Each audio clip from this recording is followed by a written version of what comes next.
There is a version of you that you haven't met yet, a version so cold, so calculated, and so relentlessly consistent that if you met him today, you wouldn't recognize him. You would fear him. Most people think discipline is about waking up early, or eating clean, or working hard. They are wrong. Real discipline is not a habit. It is an act of violence against your own weakness. It is the ability to look at your emotions, your fatigue, and your excuses, and bury them alive. Machiavelli knew this. He didn't write for the saints.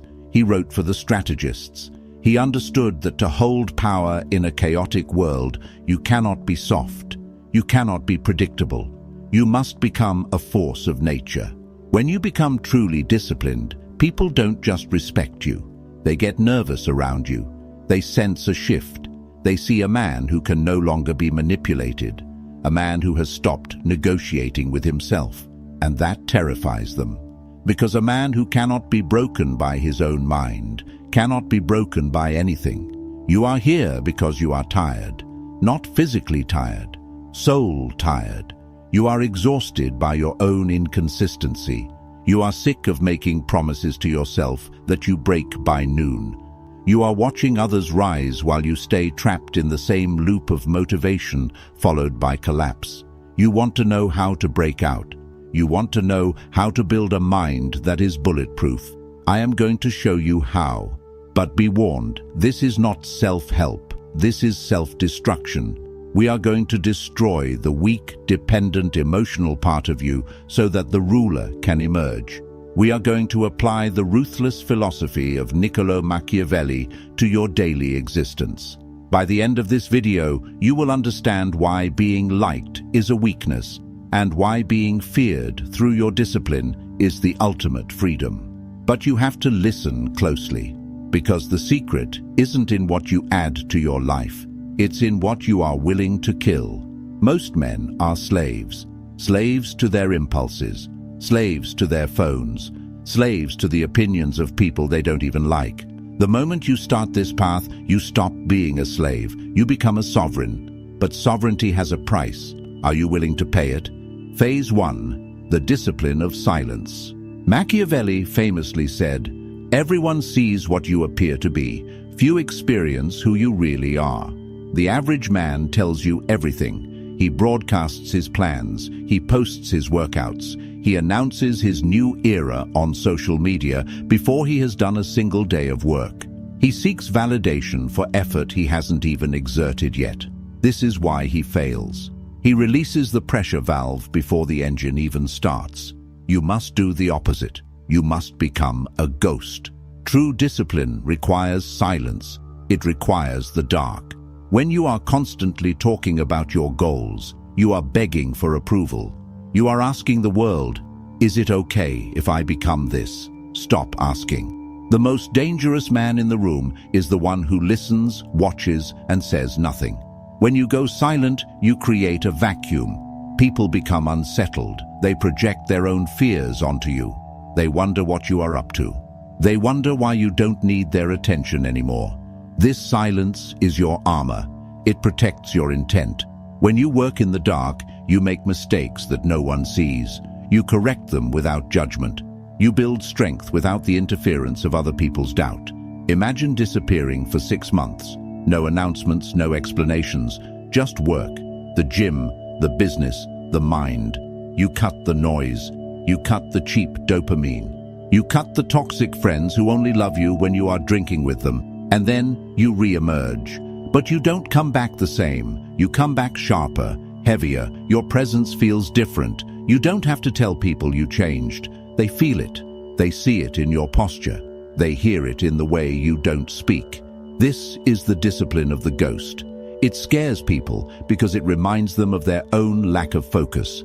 It reminds them that while they were seeking attention, you were building power. Start today. Stop explaining yourself.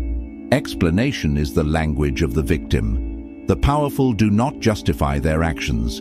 They execute them. If you are tired, shut up and work. If you are hurt, shut up and heal. If you are winning, shut up and keep winning. Your results will speak. and their voice will be louder than anything you could ever say. Comment this below if you are ready to enter the void. I build in silence.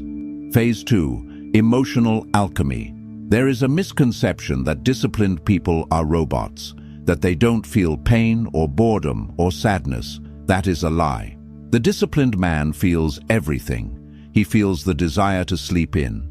He feels the sting of rejection. He feels the overwhelming urge to quit. The difference is, he does not care. Machiavelli argued that a leader must not be ruled by emotion, but must use emotion. He said, "Men are driven by two principal impulses, either by love or by fear. You must apply this to yourself. You cannot rely on loving the grind. You will not love the grind at 4 a.m. You will hate it. You cannot rely on passion. Passion is a fickle flame. A gust of wind blows it out. You need something colder. You need duty. Discipline is the art of acting in direct opposition to how you feel. It is emotional alchemy. You take the lead weight of "I don't want to" and you transmute it into the gold of "I did it anyway." When you stop consulting your feelings before you act, you become dangerous. Think about it. If your enemy knows that you only fight when you are motivated, all they have to do is wait until you are sad, until you are tired. Then you are defenseless. But if you are the kind of man who works harder when he is miserable, who trains harder when he is heartbroken, who focuses deeper when he is angry, you become unpredictable. You become immune to circumstance. This scares people. They look at you and they think, "Why isn't he stopping? He should be broken by now." They don't understand that you have detached your actions from your feelings. You treat your emotions like the weather. You might look out the window and see a storm. You acknowledge it. It is raining. But you do not cancel your mission because of rain. You put on a coat and you walk. This is the Machiavellian approach to the self. You are the prince, and your emotions are the unruly subjects. You listen to them, but you do not let them rule the kingdom. If they riot, you crush them. Start practicing the seconds rule. When the alarm goes off, you have 3 seconds. If you think about it for 4 seconds, your brain will convince you to stay in bed. Your brain is designed for comfort, not greatness. It is a survival mechanism, not a success mechanism. You must bypass the negotiation. 1, 2, 3. Move. Do not think. Thinking is the enemy of execution in the moment of weakness. Just move. The body must obey the command. Over time, you rewire your neural pathways. You stop being a man who tries to be good.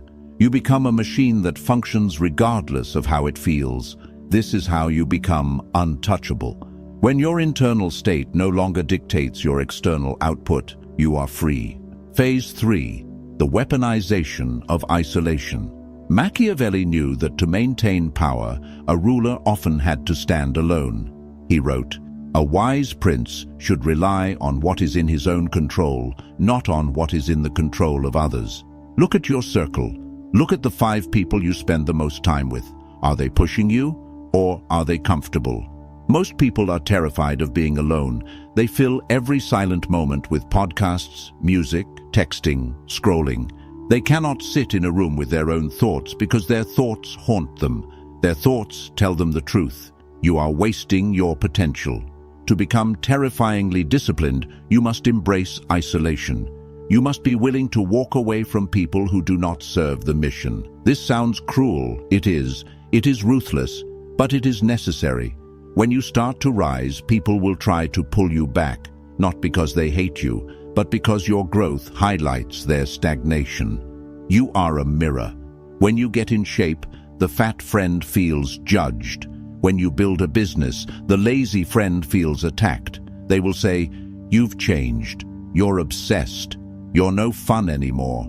Good. Fun is the distraction of the average. You are not here for fun. You are here for mastery. You must become comfortable with the idea of being the villain in their story. Let them call you cold. Let them call you distant. Let them tell stories about how you think you're better than everyone else. You don't think you're better. You just have different standards, and you refuse to lower them to make others feel comfortable. Isolation is the laboratory of the great. It is in the solitude that you find out who you actually are.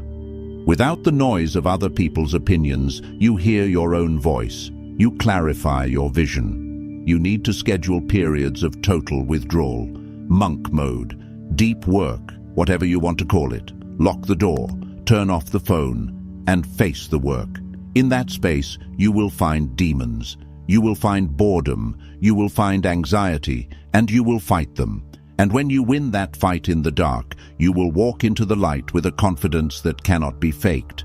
People sense this. They sense a man who does not need them.